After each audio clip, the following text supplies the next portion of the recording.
duket se çështja e Sajmir Tahirit në gjykatën e lartë po merr rrjedhën e dur pasi është caktuar edhe relatori. Mendoni që do kemi një proces që do përfundojë në raport me këtë shkallë të gjykatës? Së pari, rasti zotit Tahiri është një nga rastet më të i paimagjinueshme nga gjykatat europiane në kuptimin e certifikimit të reformës në drejtësi që unë e quaj në padrejtësi. Duhet të keni parasysh që asnjë ministër i brendshëm nuk mundet të procedohet për shpërdorim detyre kur nuk ka shkelur një ligj të posaçëm që ka të bëjë me drejtimin e tij në Ministrinë e Brendshëm dhe jo për sa i përket të ngjarjeve të rënda kriminale që kanë ndodhur në vend. Për herë të parë, drejtësia e reformuar nga Partia Socialiste dhe Edi Rama kanë futur në burg për arsye statistikore njeriun e tyre. Ky është një mesazh i qartë për zotin Tahiri dhe për çdo socialist që manuali 1944 është në vazhdim dhe ka qenë në vazhdim nga momenti kur zoti Tahiri u procedua penalisht për sy të publikut, që të bindet publiku që në fund fare nga kaq shumë kanabizim dhe ky Tahiri pas shpinës së Edi Ramës duhet të burgoset jo vetëm juridikisht por edhe politikisht. Në fund fare, ju do të kuptoni që dhe vetë drejtësia do të kuptojë në një moment të caktuar që ka dështuar me rastin e zotit Tahiri, për shkak se asnjë moment nuk merret në procedim penal dhe për një akuzë të tillë një ministër në krye detyrës. Pse kjo gjë? Sepse imagjinoni ju, në rast se do të kishim inceneratorin e Tiranës, një hetim të drejtë sigurisht duhet ishte në Këshilli i Ministrave në burg dhe kryetari i Bashkisë së Tiranës në burg për arsye të inceneratorit dhe jo se gruaja bleu 100.000 libra. Prandaj, ajo që unë them është kjo, që zoti Tahiri kishte një betejë të vështirë, ishte një statistikë e vërtet konkrete për luftën e brendshme në Partinë Socialiste Tahiri, Balluku dhe Veliaj, por në fund fare, pasi vetë trupa gjykuese në gjykatën e lartë tani e tutje do përbëhet nga 19 antar, sepse njëri prej antarëve ka ndruar jetë dhe u plotësua vakanca, tani e tutje do të shikojmë që i njëjti gjykatës, se këto është më e bukura, që futi në burg Ervin Sanjanin, do t'japi pafajësi për Sajmir Tahirin. Dikush do të thotë, pse avokat jeni kontradiktor në rastin kur bëni këto krahasime? Dhe unë do ju them, unë kur proceduar zoti Tahiri, kam folur për prezumimin e pafajësisë, por asnjëri nuk dëgjonte dot, se s'kishte durimin për të dëgjuar. Por kur unë them që këto ngjarje të kësaj të reformës së re në padrejtësi nuk janë ngjarje të cilët janë të pa organizuar dhe pa mirëmenduar mirë. Pra do të thotë që zoti Tahiri do ta fitojë pafajësinë e tij për shkak se një ministër i brendshëm nuk mund të dënohet në këtë formë, por pafajësia e tij do të godas atë që ne themi shpesh herë, çfarë? Reformën në dështim, reformën në drejtësi që ishte një dështim dhe thjesht ishte për popullin një çfyrje ndaj atyre të cilët mendojnë që vetëm politika është ajo që ka bërë gjëra të gabuara. Por e vërteta është që në këtë botë nuk janë të gjithë njerëzit njësoj dhe nuk do të thotë që të gjithë bëjnë korrupsion dhe të gjithë janë pjesë e grupeve kriminale.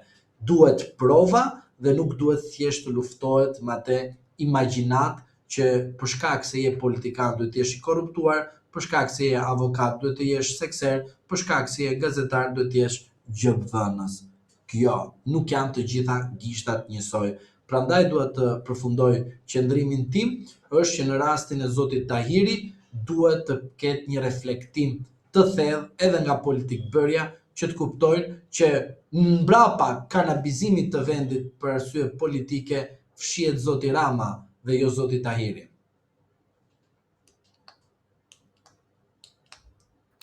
Zoti Zhlima, besoni që me shpalljen të po themi të pafajshëm siç mendoni ju të Sajmir Tahirit, do filloj të bie dhe kjo teoria juaj që thoni që Rama ka goditur Tahirin, ka goditur Veliajn dhe pas gjithë këtyre goditjeve të drejtësisë fshihet Edi Rama?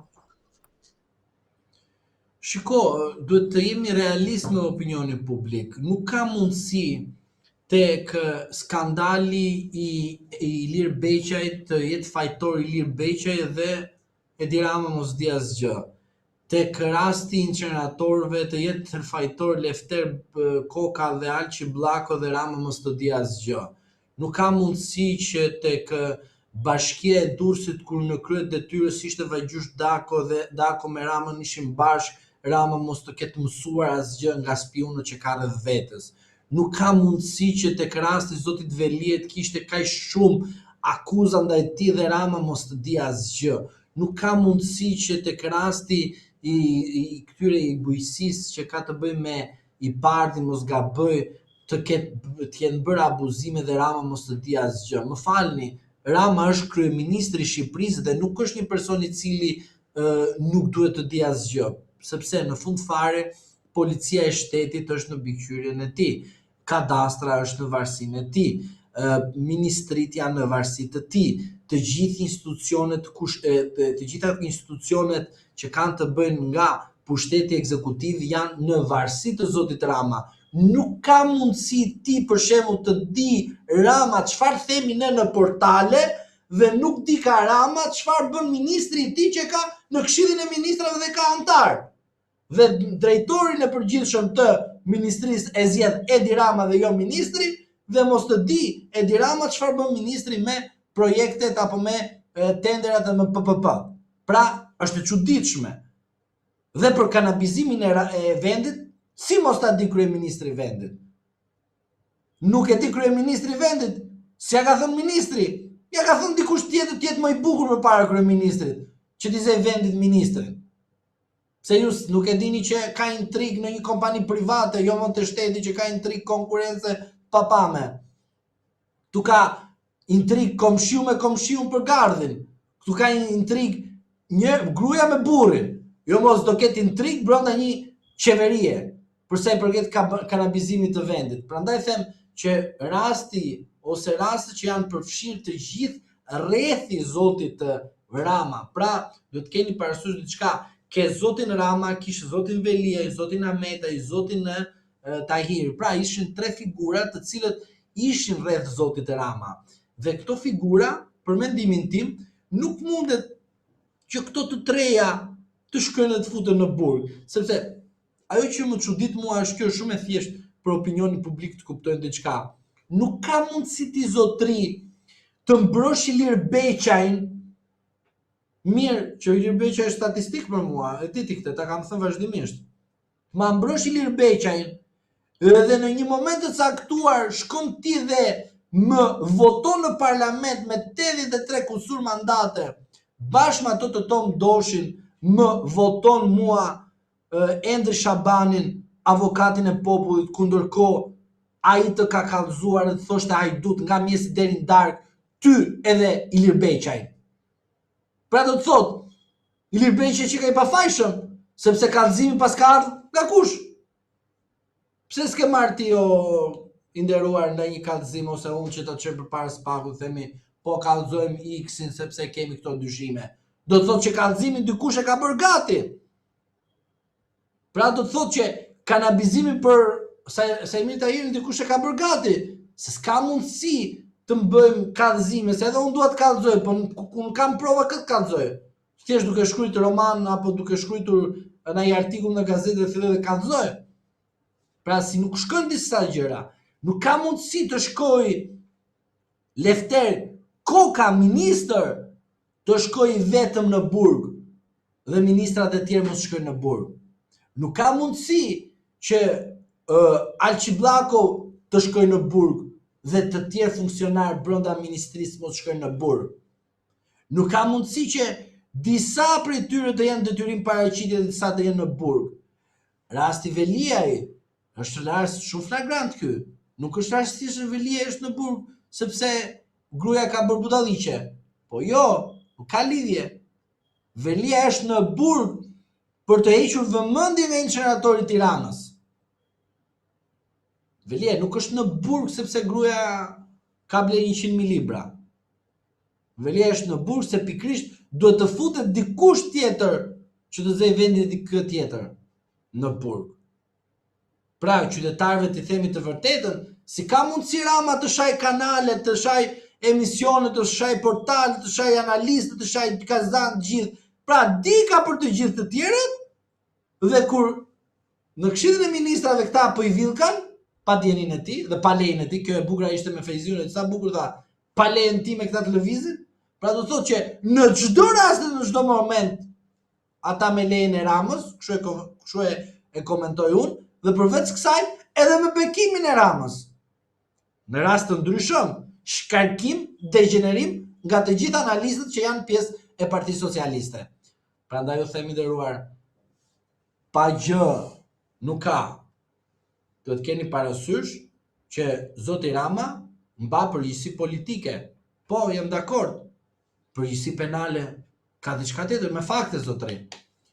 Por me politike thuaj po jemi fajtor sepse unë nuk isha adapt të përgjigjem me përgjegjësi politike dhe ta shkarkoj me njëherë Hajdutin dhe ta kap unë në flagrant atë në SPAK. Dhe jo të më vi mua SPAK-u që t'i themi popull dhe shiko po punon SPAK-u, pa edhe për ata opozitarët që duat ishtë për çaj, edhe për mua, po unë s'për çaj do se kam pushtetin dhe paran, ndërsa opozitarët për çajnë, sepse kanë vetëm fjalën, edhe populli thot, po kur këta janë të përçarë, pse shkojmë ne te ky përçarë, ndërsa këtë punojmë me këtë tjetrin.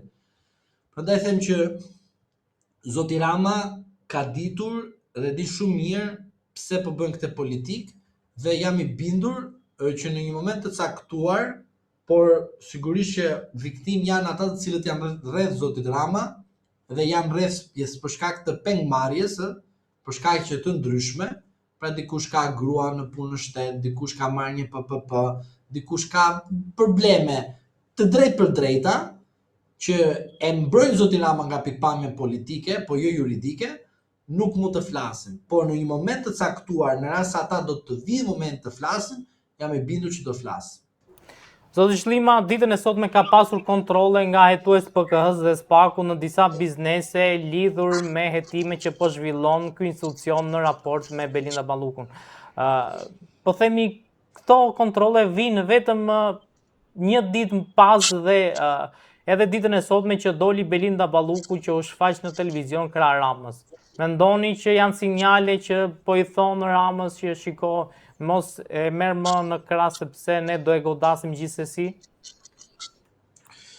Këto aksione për mendimin tim të jem i qartë dhe me ju dhe me opinionin publik janë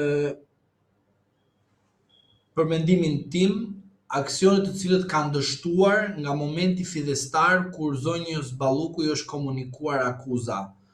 Sepse prokurori i kësaj të çështje nuk ka vajtur që në fillim të kërkoj masa sigurimi ose të bëj kontroll ndaj zonjës Balluku, duke hequr imunitetin dhe duke trazuar atë që ne themi unitetin brenda Partisë Socialiste, por edhe brenda qeverisjes së vendit.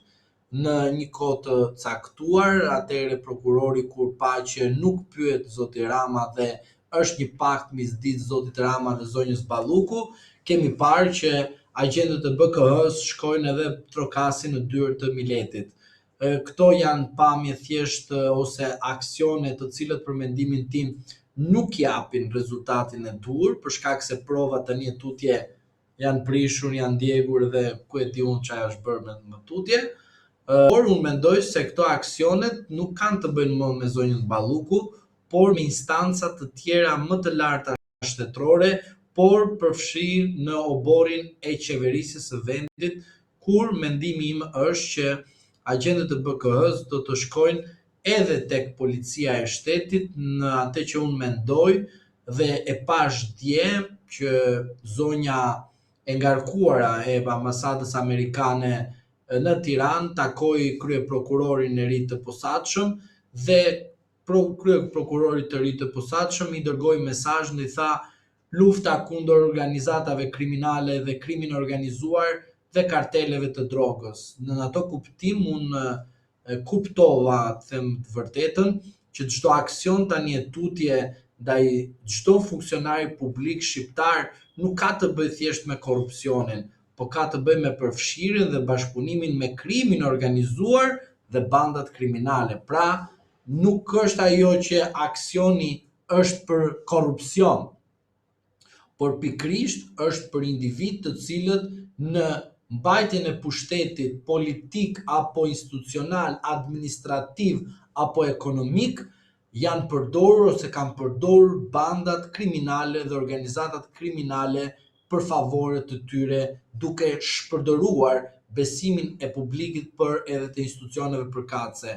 Prandaj, çdo aksion që do të shikoni tani e tutje nuk do të lidhet drejt për së drejti me korrupsionin, por në sy të publikut në mënyrë indirekte do të lidhet me korrupsionin, por brenda drejt për së drejti do të lidhet me bandat kriminale, për mendimin tim do të jenë për ne për herë të parë në atë që ne themi në pamjen publike si ngjarje të pazakont për shkak se zoti Dumani mbushi autobusin e opozitarëve lloj të Partisë Socialiste, ndërsa zoti Brau ka një detyrë shumë të vështirë të mbushë autobuzat me organizata kriminale, kartele të drogës, por ajo që mbetet në pikpyetje nga ana ime është thjesht statistikore apo të vërtetë. Njerëz të pafajshëm në burg të kalben për sy të statistikave apo njerëz realist të fortë të cilët duhet të futen në burg për shkak se rrezikojnë jo vetëm sigurinë kombëtare të Republikës së Shqipërisë, por edhe të aleancës së ndërkombëtare që kemi të bëjmë me Shteteve të Bashkuara të Amerikës. Por unë jam i bindur që në rast se jemi në këto kushte, do të shikoni që Shqipëria në një moment të caktuar do të jetë lajmi i fundit në shtëpinë e bardhë. Zoti Zhlima, ka pasur një përplasje mes kryeministrit Edi Rama dhe drejtuesit të emisionit Opinion, zotit Blendi Fevziu. Përplasja ka ardhur si pasojë një deklarate që bëri Fevziu në emisionin e vet, duke deklaruar se shumica e ministrave të zotit Rama fusin kasetën dhe janë në fundjavë jashtë shtetit. Ka pasur dhe një reagim të zotit Rama ku ai po themi e ironizon me përgjigjen e tij ndaj zotit Fevziu. Si e pat këtë përgjigje dhe kundërpërgjigje? Ishte loja e radhës së shpëtimit, më shpëto me çdo kusht sepse unë dua të heq vëmendjen tek njerëzve të thjeshtë të cilët sapo unë dalë dhe them një mashtrim, njerëzit e marrin si fakt konkret justifikues. Kjo ishte në të vërtetë ajo çfarë pat ju. Pra, në njëra anë kishim Ahmetajin i cili akuzonte drejt për së drejtin zotin Rama dhe nga ana tjetër ishte sherrri me thënjza, ju lutem, jo kështu një sherr i papam, sepse zoti Rama tani e tutje duhet të bëj një debat, një konflikt artificial të cilin do ta shuaj në ftesën që do t'i bëj Fevziu, sepse mos harroni faktin se pasi zoti Rama bëri deklaratën i thot Fevziu si një opozitar i vetëm që jeti, pra ul opozitën, dhe i thot më fto që të vi t'i them unë aty, që është mashtrim kaseta, është mashtrim ku ndërkohë i nderuar dhe të nderuar miq e dini fare mirë që nga 2013 e deri më sot zoti Rama në kryeministri, në ministri nuk ka lejuar asnjë televizion publik apo privat të marri pamje përveç RTV-s që ka themeluar vetë që të zhduk gazetarin aktive dhe të vendosi një gazetari kasetash. A është fakt konkret ky? Po. Dhe çfarë ndodhi dje? Ndodhi pikrisht më shpoto o Fevzi sepse je shpresa ime e fundit.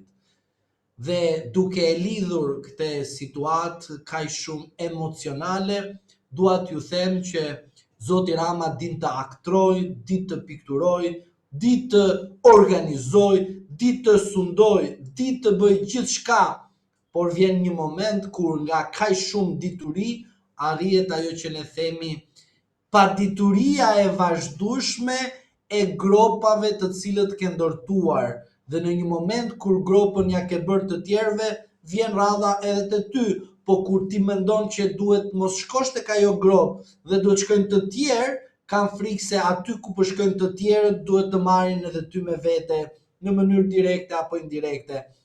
Dhe prandaj dje televizioni më i madh kombëtar që edhe një macë të futet kontrollohet çfarë mendimi do t'japi për qeverinë aktuale, e jo më konflikti midis Fejziut dhe Ramës. O zot, ku ka arritur kjo gazetaria e orës 21:00. Prandaj dua të them që ky konflikt ishte artificial, do të shuhet dhe sigurisht që do të akuzohet zoti Fejziu dhe zoti Baton Haxhiu, i cili sigurisht pas here janë parë me takime me shumë persona të ndryshme, po më fal, Fejziu dhe Baton Haxhiu nuk janë politikanë në Republikën e Shqipërisë. Ndërsa këta ministra dhe Edi Rama, në rast se ka shkuar apo ka komunikime, ai ka të paktën detyrimin moral të mos ketë shoqëri me njerëz të cilët kanë dyshime apo janë të shoqëruar me persona të cilët kanë ndonjë problem në të shkuarën e tyre. Kujdes, nuk them që Edi Rama të kërkoj dëshminë e penalitetit me kë person takon, se s'jam edhe të kësaj natyre, e kupton? Por unë them, ti të paktën kur je kryeministër, merr informacion kë po takon. Edhe sikur të jetë i dënuar, por nuk ke lidh atë duke sulmuar opozitën. A kupton? Sa atëherë quhet bashkëpunim, nuk quhet thjesht të takova dhe mbarova punë me ty. Dhe përveç kësaj, zoti Fejziu kërkon që të shpëtoj zotin Rama. Kështu e pash unë, inshallah gabofsha dhe uroj o zot të gaboj, po kam frikë se nuk gaboj, po gjithsesi zoti e di. Zoti Zhlima, po sa i hyn në punë ky sherrri, po themi siç e quan ti, të stisur për të rrequr vëmendjen e Arben Ahmetaj? Heqim vëmendjen e përmbytjeve, se Ahmetaj s'ka ç'a t'i bëj, se ke në YouTube të gjithë materialen. Edhe nesër dikush, një socialist i ndershëm flas, jo një person i cili jeton me interesa edhe nga mjes deri në darkë, fajin e Kasaliu sepse është mirë aty ku kënaqet, edhe si puna e tyre që thamë në thef. Kur ishte partia dhe shkonte Edi Rama atje, ata thonin rroft Edi Rama, i shkoi pastaj Faldroma, thanë jo poshtë Edi Rama, po thanë nuk bëhet ky vend. Po mirë mo, kur ti Edi Rama të vinte aty dhe të bënte si dele dhe rri aty nga mjes deri në darkë, e u tallte me ty, edhe pastaj të përdorin ty për vota edhe në fund fare deri dhe të solli ato çfarë thuhet, ato Faldromat me ta prish shtëpinë pa të pyetur fare. Pse fajin nuk e ka Edi Rama, pas ka Shqipëria. Dhe prandaj po ju them juve që nuk është se fajin e ka Shqipëria edhe shqiptarët, por e vërteta është që e gjithë kjo situatë që po ndodh në vendit tonë është një situatë anormale, një situatë që kërkohet të shpik një krizë artificiale të kontrollueshme dhe që shuhet në sy të publikut dhe bien nga interesi për shkak se protagonistët me njëri tjetrin kanë role dhe kanë skenare të qarta, që do të thotë vëmendja e Ahmetajt të zëvendës kryeministrit në Arati do të ketë patjetër pasqyrime dhe vazhdimsi, se e ka në patronazh një televizion i caktuar, ndërsa konflikti i krijuar është një konflikt i cili duhet të uli tek ato që janë mbytur, që s'ka socialista, ta dini ju, ata në Knet edhe në vendet dhe s'ka socialistë, si ka kapur ata nuk kanë problem, se i ka mbrojtur partia, a kupton, kanalizimit ja ka bërë partia, vetëm për ato qytetarë të thjesht, për ata njerëz të cilët e duan jetën e tyre dhe vendin e tyre, për ata i ka shkuar dhe uroj që të shpëtojnë në kuptimin sa më shpejt dhe të gjenë një rrugëzide sa më të shpejt, kur qeveria nuk është e gatshme t'ia japë. Pra, heqja e vëmendjes nga situata emergjente që qeveria shqiptare duhet kishte marrë masa patjetër kompensimi dhe të shpallte gjendje të jashtëzakonshme dhe t'i pagonte nga buxheti të shtetit, ndërsa për një qytetar edhe socialist që merr 100.000 lekë dhe ka punu 30 vite, nuk pyet asnjëri se s'kemi lekë, ndërsa për një person i cili sapo hap një SHPK, ja gjen miliardet dhe ja japin sikur i kanë lekët e babait dhe nënës. Pra, këtu duhet kuptojmë ne bashkë që Kjo ngjarje është një ngjarje që protagonistët kanë skenarin, bëjnë aktrimin dhe në fund fare qytetari do të thotë që fajin e ka Moti, e ka Metaj, e ka Bela, e ka Qeni, e ka Macja, po kurse si Edi Rama. Prandaj them që këto janë ngjarje të cilët tregojnë qartësi pikpamjen e Zotit Rama në drejtimin e vendit dhe politikisht për mendimin tim nuk përbën që është politikan, po thjesht është një aktor që qytetarët shqiptar duhet ta kuptojnë, është edhe kërcimtar ashtu siç ishte në të njëjtën kohë edhe Maduro. Por ju duhet dini dhe duhet keni parasysh diçka që në jetë ka edhe lindje edhe vdekje, në politik ka edhe nisje edhe përfundim, por në politik përfundimi është me kokë lart apo me kokë poshtë. Kjo është në varësi gjithmonë të personit se si shtyp frenat dhe në fund fare se si shtyp edhe gazin, por edhe pasojat i din vet ai dhe duhet i marrë për vete.